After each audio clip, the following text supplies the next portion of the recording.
everybody, it's Liz Boccolini, and today we are talking about Village Green. So this one is from Osprey Games, and there's a solo mode, but we'll talk about the multiplayer mode, which is for 2 to 5 players.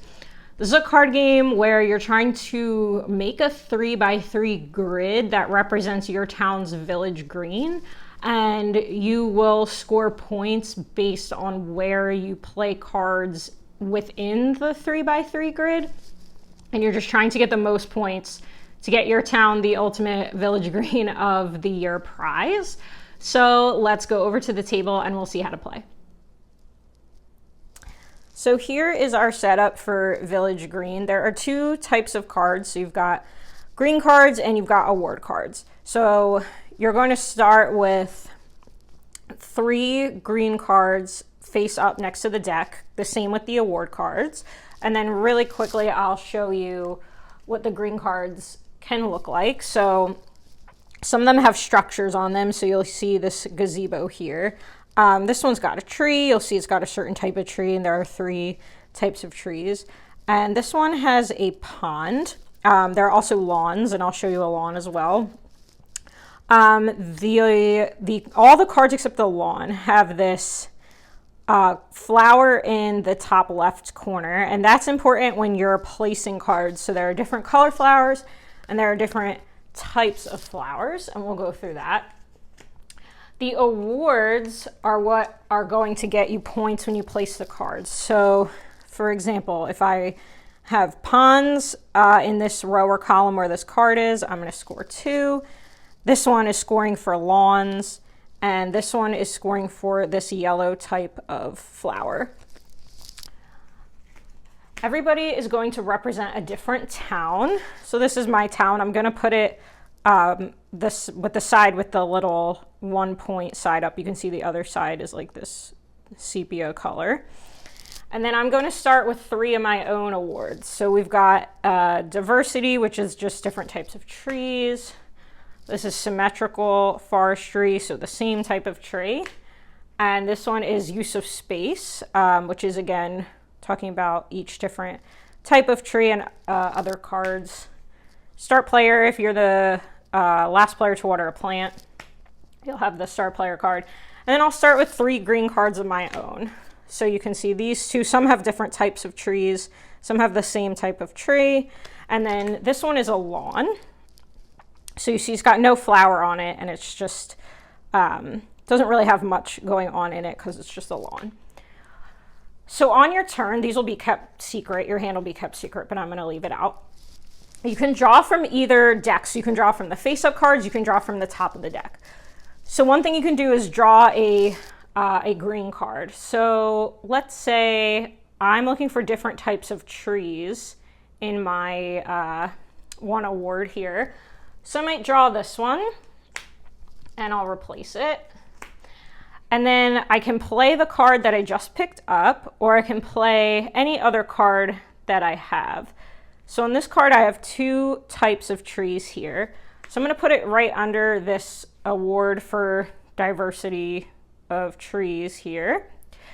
The way I want to place cards is I want them to fit the award either in the column or the row. So awards can also come 3 down underneath your town card, and I'll place one next so you can see.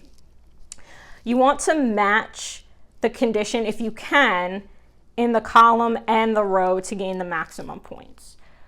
So right now I have 2 types of trees in this column. That's actually getting me -1. So let me put 1 type of tree here. That gives me 3 points. So for now I have 3 points in that column. And then the next player will go and so on. You can't place a green card over another green card unless you're placing on a lawn. So let's say I had the lawn card here, but really this is asking for symmetrical forestry. It's asking for the same type of tree multiple times. On my next turn, I can replace the lawn with this card, which has got these trees on it. Now, there's one more placement rule, and that has to do with the flower and the color of the flower. So this first card I placed, it's got this yellow type of flower here. Any card I place next to, above, or below this card, so not diagonal, but anywhere else, has to match either the color of the flower or the type of flower, or both. So we're trying to match either yellow or this type of flower. This flower is yellow, so I can place it here. Now this gets trickier as you place more and more cards. You don't have to place cards adjacent to each other. Like if I wanted to place this one down in the bottom corner, not next to anything, I can do that. But as you start to fill up your grid, the space will become more limited. So you'll have to match the flowers, or you just discard the card back into the box if you can't place it. So like I said, the way that we get points is through the awards. So let's say I want to pick an award card.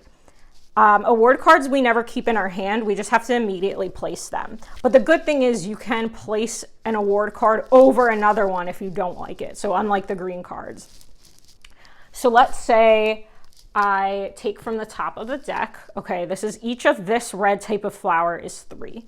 I can place this anywhere. I can place it over one of these. I can place it down here. It doesn't have to go in the corner.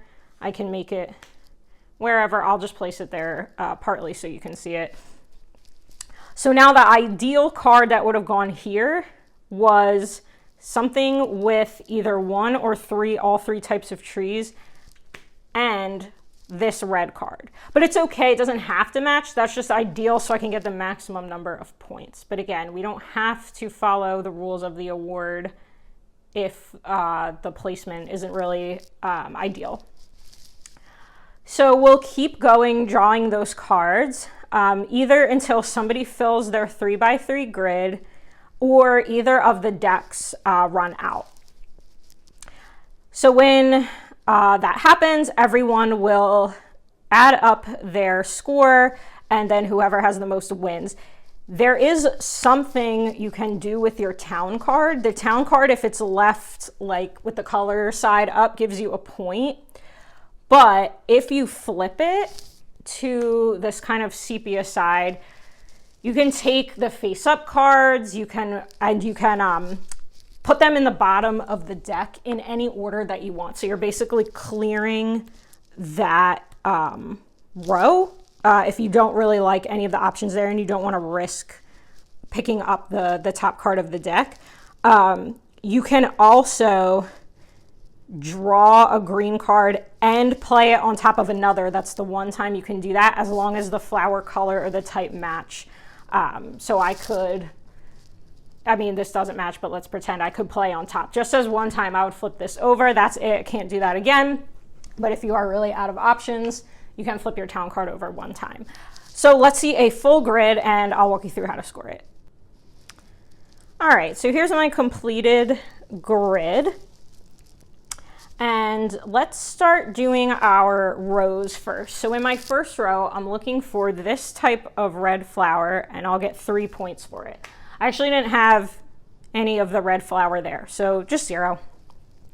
The next row I'm looking for is excellence in trees. So basically for each tree is 1. You can see there's 3 types of trees there. So I've got 1, 2, 3, 4. I've got 6 trees, so 6. And then the last one is excellence in structures. So we talked about structures. It doesn't have to be the little gazebo thing. It could be like a fountain. I have a fountain or whatnot. That's just the symbol. If I didn't have any, it was -2. And then you can see the point value goes up. I have 2 in this row. So let me get 2 points. So we got 8 points in our row.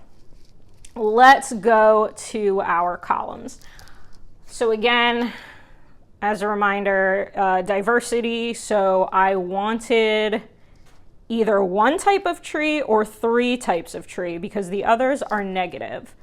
Well, I had 2 types of tree, so that's -1. So I'm down to 5 points there.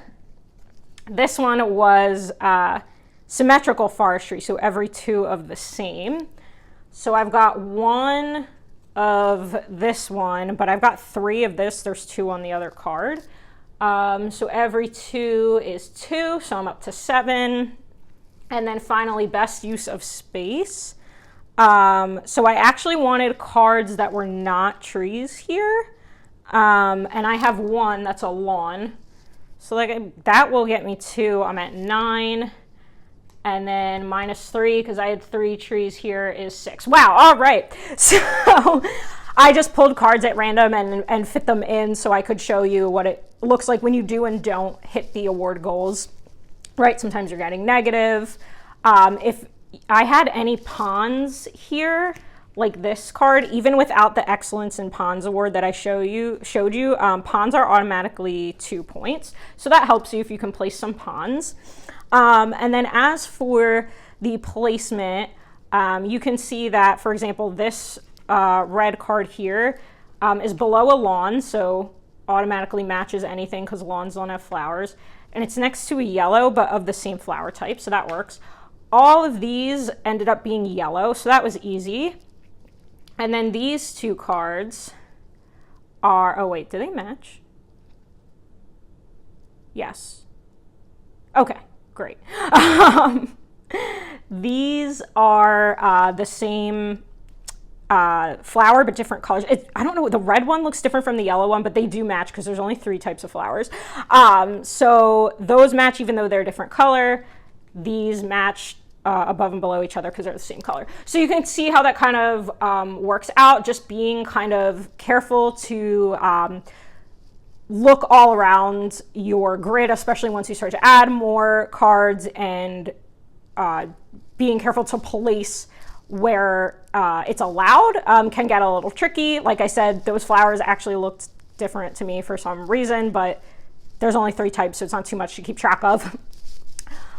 So then we'll score. Whoever has the most points wins. There is a little thing in the rule book that tells you like how good of a village green builder you are based on how many points you got. And I definitely got last place for having less than a certain amount. So there's last place, honorable mention, runner-up, and village green of the year. Apologies to the citizens of Newton Pomor, my town. Oh, +1. I got 7 points, but we did not get Village Green of the Year. That is okay. It's all for fun. Let's go back and talk about final thoughts. Final thoughts on Village Green. I really enjoy this. Obviously, it's a small little box. Throw it in your suitcase if you're going away, on a trip, or just like even keep it, in the glove compartment of your car if you're going to your game group and oh, I tend to forget to bring something, or that you have to rush out one day. Just a small box to carry around pretty easily. The one thing about the box, and this is very minor, it's kind of hard to open, so I wish they had the little cutout like for your thumb, so that you could, I don't know, so you could do one of these and like lift the lid off more easily. A lot of times if it hasn't been open in a while, I'm like doing this to try to separate the lid and the bottom. Again, really minor, it's something you can't get it open. What I like most about this is it makes you think, but it's not making you think because it's overwhelming. And that's nothing against the sandbox type of games or games where there are a lot of choices and you're trying to balance which choice is the best. It's not that I don't enjoy those or I think they're not good. I just like this because this is just a different challenge of the more cards that I place, the more restricted I become with the new cards that I'm picking up. So where can I place things to maximize points? Number one, because I've got the awards in the column and the row that I'm trying to hit. I don't have to, but gets me more points if I do. And then how do I place the card to get those points, but within the placement rule, matching the color or type of flower or both. So that is what gets trickier as you begin to place more cards. There is a more specific or rigid matching condition because you've got more cards that you have to match to now. So that part is not optional. And I just enjoy that. I think it's fun, and I really like the theme of building your village green. It reminds me so much of the movie Hot Fuzz with Simon Pegg, and if you have not seen it, like the town that he's a police officer in is preparing for like this flower or village green basically competition, and it's really funny. So recommend. And I think that's another point for me, is it just brings back fond memories of watching that movie and laughing a lot. So overall for this, 7.5 out of 10, really like it, recommend it, easy to teach, learn, play, easy to bring with you.